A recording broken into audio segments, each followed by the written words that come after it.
Depuis toujours, les hommes ont reconnu à certains produits des qualités incomparables, inimitables. Il y a des forces profondes qui lient l'homme, la matière et le lieu. C'est le cas des vins d'appellation, c'est le cas des fromages. La France est riche d'une extraordinaire variété de fromages, aux formes et aux goûts très personnalisés. Cette diversité reflète bien notre pays. Une mosaïque de climat, de sol, de végétation. Dans certaines régions s'est opérée une conjugaison miracle de richesses locales. Un climat, une qualité de l'herbe, une race d'animaux, des coutumes locales ont donné naissance à des crèmes, des beurres, des fromages qui ne ressemblent à aucun autre. Les régions de France ont vu naître un certain nombre de ces produits aux caractéristiques très marquées. Les AOC laitières françaises constituent un patrimoine particulièrement riche. Par leur diversité, reflet d'une mosaïque de terroirs au caractère bien particulier, par la variété des flores locales et des races animales dont leurs laits sont issus, par les traditions qu'elles ont su préserver jusque dans les procédés les plus modernes de production.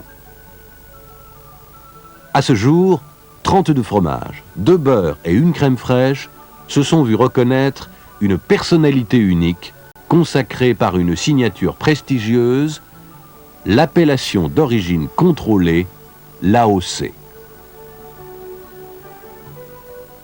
Pour leur accorder le droit à l'exclusivité de leur nom d'origine, la loi française définit comme première condition que le lait provienne d'une aire géographique bien délimitée. Un terroir, c'est aussi un animal, son lait. Le terroir, dit-on, c'est le goût de l'herbe que l'on trouve dans le fromage. Parce que le lait est une matière première, pas comme les autres, vivante, qui dépend des pâturages, de l'altitude, de la mise en herbe des bêtes, du moment de leur traite. Chaque terroir a ses usages, ses coutumes, qui dépendent de la géographie, de la terre et du climat.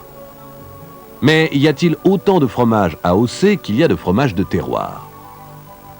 Assurément non, puisque pour mériter l'appellation d'origine, il faut que les qualités substantielles du fromage résultent aussi des conditions traditionnelles de production, des procédés de fabrication qui perpétuent des savoir-faire ancestraux, transmis de génération en génération, d'éléments que seul l'homme de terroir connaît bien. Une connaissance qui lui a été transmise par ses ancêtres, des savoir-faire alimentés par des découvertes, des astuces et l'observation quotidienne du pays. Aujourd'hui, les techniques n'ont rien perdu de ce passé. La modernisation de la production a même tout gagné du présent. Elle a permis de rendre moins pénibles certaines tâches, tout en les rendant plus hygiéniques. Mais les recettes demeurent les mêmes. Dans les halloirs, dans les caves, on poursuit les affinages avec les mêmes règles ancestrales strictement observées. Au même titre que sa zone géographique précise, que les qualités de son lait, l'AOC certifie, pour le produit, l'observation stricte des règles et recettes traditionnelles de production. Chaque savoir-faire à nul autre pareil aboutit à un produit à la personnalité très marquée, nécessitant une protection contre les imitations. C'est cette typicité, ce lien originel au terroir, que ce sigle défend. La preuve qu'un produit possède une identité forte, une originalité liée à une origine géographique. Aujourd'hui, les 32 AOC fromagères représentent à elles seules 20% du chiffre d'affaires des fromages affinés français. Dans notre économie, les AOC font le poids. Comme elles font le poids dans l'économie de chaque région, où elles représentent la vitalité de certaines zones et un moyen dynamique d'y préserver l'emploi. À travers une impressionnante collection de goûts et de saveurs, 35 AOC de France protègent 35 savoir-faire précieux.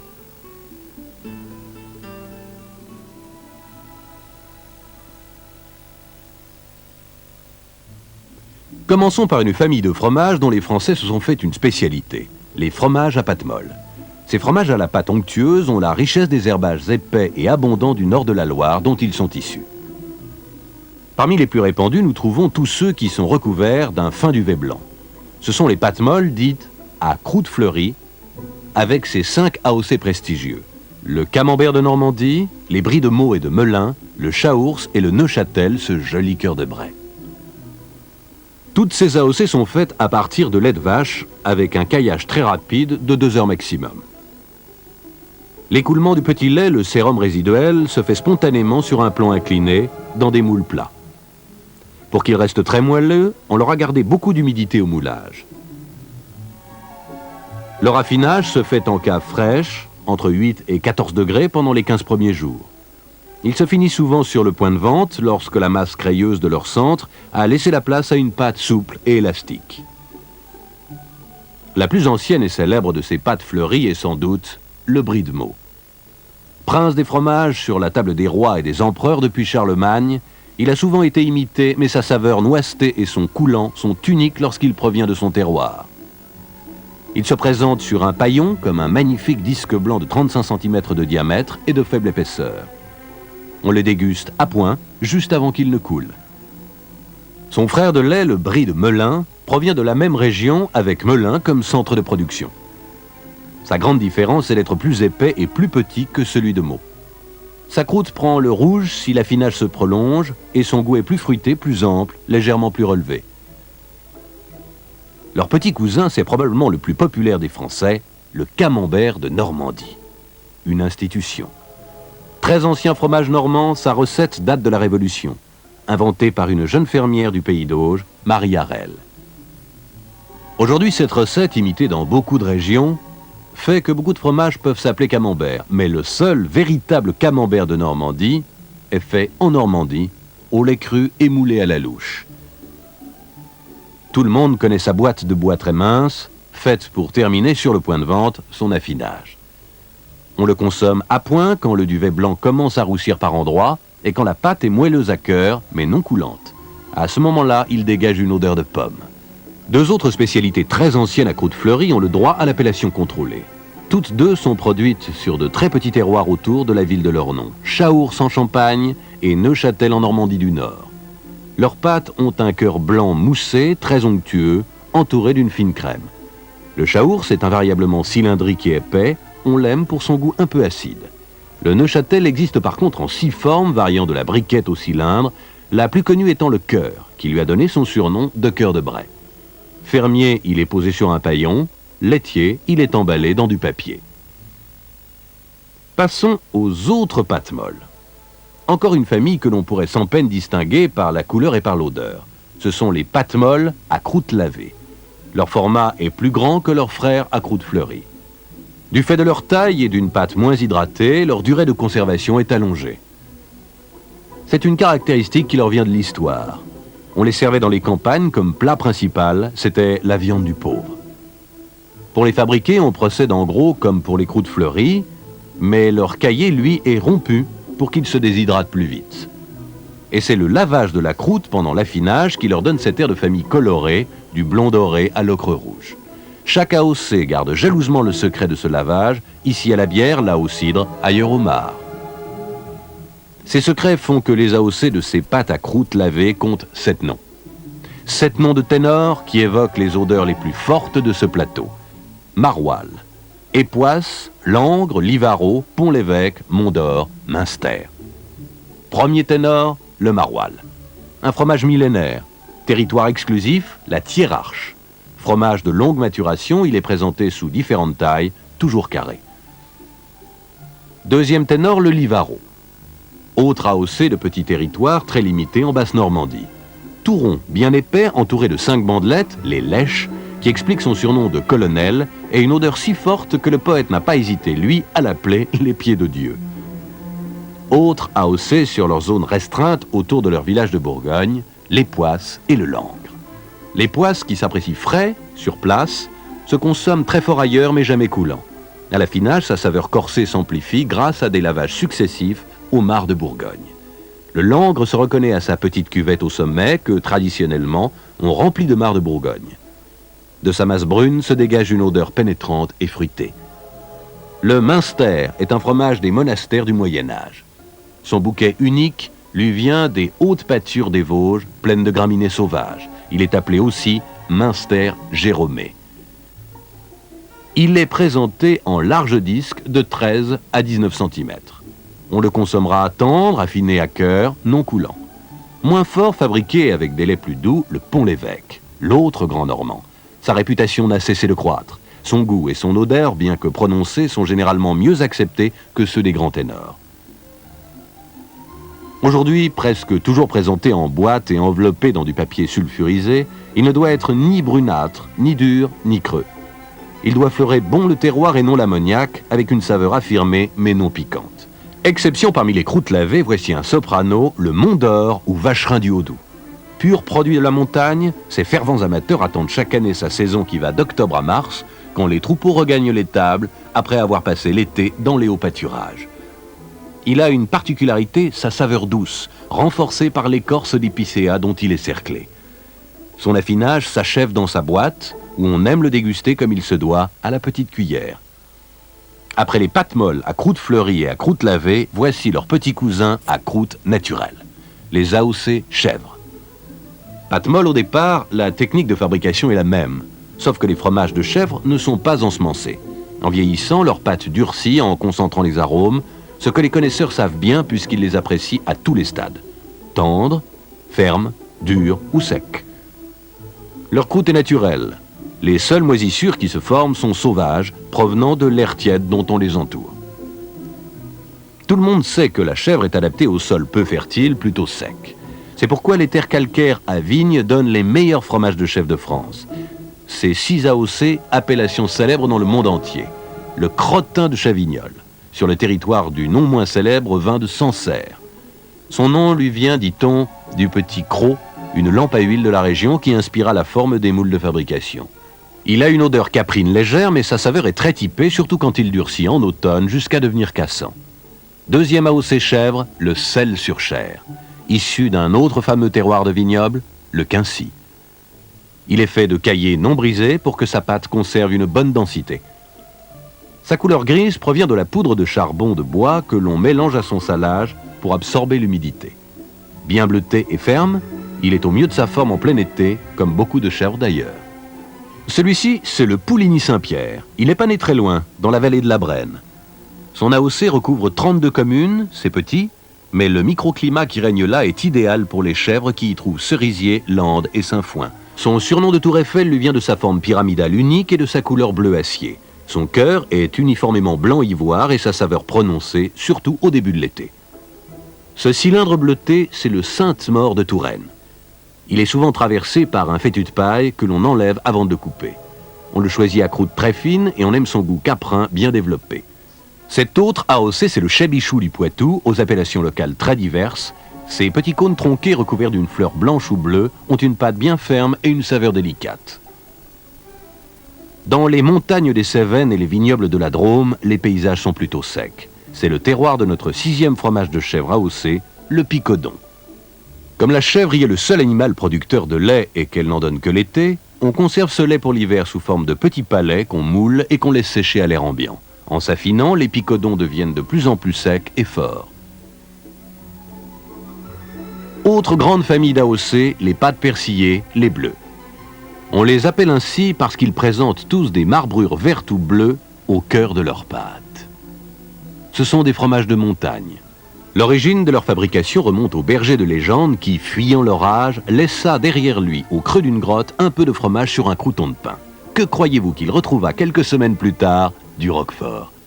Aujourd'hui, tous les bleus AOC sont fabriqués selon les mêmes principes. Le caillé est égoutté et ensemencé avec les ferments du bleu. Ensuite, des aiguilles font pénétrer l'air au plus profond de la pâte. Il s'y forme alors ces moisissures bleues ou vertes caractéristiques. On dit que la pâte est persillée, d'où leur nom. Ces fromages sont le plus souvent affinés en cave naturelle où l'air est très humide et à température constante toute l'année. Première variété, les bleus à croûte humide, entourés de papier aluminium. Le plus fameux est le roquefort. Sa personnalité, c'est le lait de brebis, alors que tous les autres bleus sont au lait de vache. Pour pouvoir porter son nom prestigieux, il doit obligatoirement être affiné dans les caves situées sur la commune de Roquefort-sur-Soulzon. Lorsqu'il est affiné, on recouvre chaque pain de papier d'aluminium.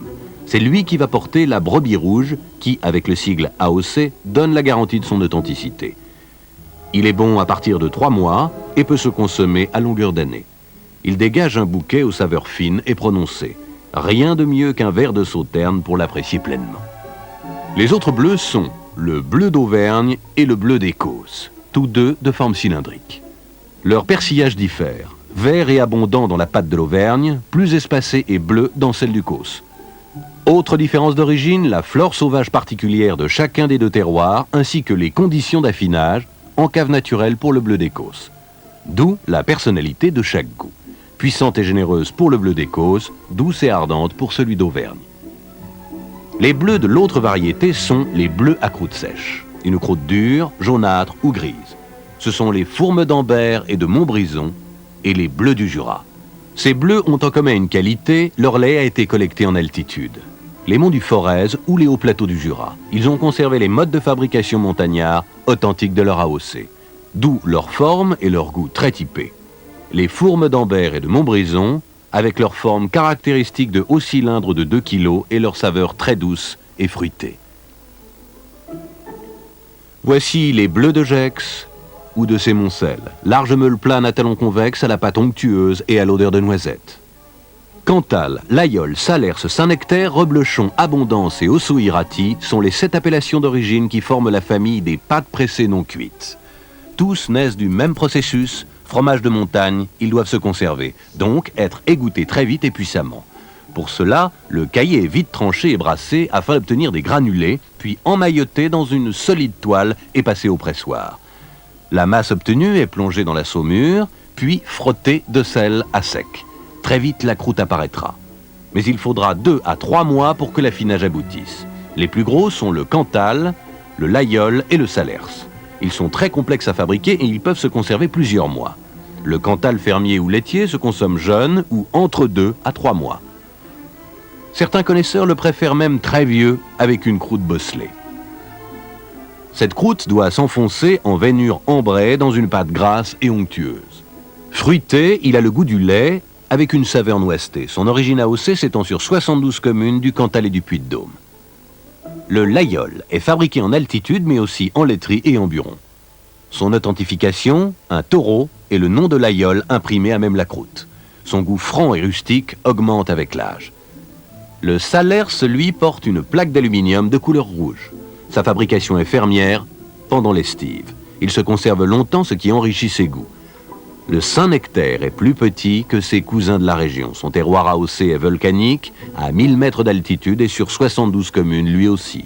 Il est fabriqué comme jadis matin et soir à la ferme et affiné en cave naturelle. Plus onctueux que les autres pâtes pressées du Cantal, il doit corder légèrement à la coupe sans s'avachir ni couler. Son identification, une marque de caséine elliptique s'il est fermier, rectangulaire s'il est laitier. Sa croûte sent légèrement le champignon. Et voilà le Reblochon, ce fameux AOC de Savoie. Son terroir est très protégé, tout comme la race de ses vaches. En patois savoyard, reblocher signifie retraire. Autrefois, les paysans gardaient pour leur propre fabrication la deuxième traite, la plus grasse. Voilà pourquoi le reblochon est si crémeux et son goût très fin et si délicat. Il fait en général 15 cm de diamètre, mais on en trouve aujourd'hui de plus petits, de 250 grammes. Voilà une pâte pressée mi-cuite, autre spécialité AOC de la Savoie, l'abondance. C'est une petite meule au talon concave qui, à la coupe, offre des parts de pâte souples et onctueuses, un goût franc, légèrement noisette. C'est un fromage de tous les instants, bien qu'on l'apprécie beaucoup pour la raclette. L'Ossau-Iraty. Le terroir de cet AOC, c'est le Béarn et le Pays Basque. C'est dans les 2 vallées de l'Ossau et de l'Iraty que l'on fait ce pur brebis. Par tradition, son caillé est brassé au fouet et on l'affine dans l'humidité pendant 3 mois. C'est une grosse meule de 5 kg en moyenne dont l'odeur peu développée contraste avec sa riche saveur due à la flore parfumée des Pyrénées. Voici maintenant 2 tranches découpées dans des fromages de très grande taille, pesant de 20 à 70 kg. Ce sont les pâtes pressées cuites. Comme beaucoup de fromages de montagne, ils ont été conçus pour permettre aux fromagers d'utiliser en un seul fromage le produit de plusieurs producteurs et obtenir une meule de conservation longue durant la transhumance. Un principe, plus le lait est chaud, plus vite il caille. À 53 degrés, la masse du grain de caillé se solidifie et on extrait alors le sérum en la mettant sous presse dans une solide toile de lin. Suivent alors affinage, brossage et lavage pour développer toute leur saveur. le Beaufortain, la Tarentaise et la Maurienne forment le terroir du Beaufort. Ce fromage est fabriqué dans les fromageries de Valais et même encore dans certains chalets d'alpage. On y respecte scrupuleusement les traditions de son AOC. C'est une grande meule au talon concave caractéristique. Sa croûte frottée est propre, sa pâte est homogène, sans trou. Son goût délicieux a une fine saveur de noisette. Brillat-Savarin l'appelait déjà le prince des gruyères. Le comté, lui, est le fleuron du Jura, où il est encore fabriqué artisanalement dans une zone AOC strictement limitée. Il subit un long affinage en cave à des températures allant jusqu'à 20 degrés. C'est la plus vendue de toutes nos AOC. Une empreinte de toile sur sa croûte, une pâte jaune claire avec de petits trous à peine visibles. Son bouquet inimitable est très affirmé. À côté de ces fromages AOC, on trouve en France 2 beurres et une crème fraîche qui ont parfaitement mérité leur appellation d'origine. Le beurre Charente-Poitou, premier beurre d'appellation d'origine contrôlée. Son aire de production s'étend entre Loire et Dordogne sur tout le centre-ouest de la France, un pays de forêts et de prairies. Son goût fruité, racé, subtil lui est particulier. Le beurre d'Isigny et la crème fraîche d'Isigny sont elles aussi 2 AOC très particulières. Issues d'une zone de plaine basse et humide recouvrant quelques 193 communes, elles doivent à une exceptionnelle richesse en caroténoïdes leur belle couleur bouton d'or. Une teneur élevée en sels minéraux naturels leur donne en plus une saveur très racée et leur assure une conservation plus longue.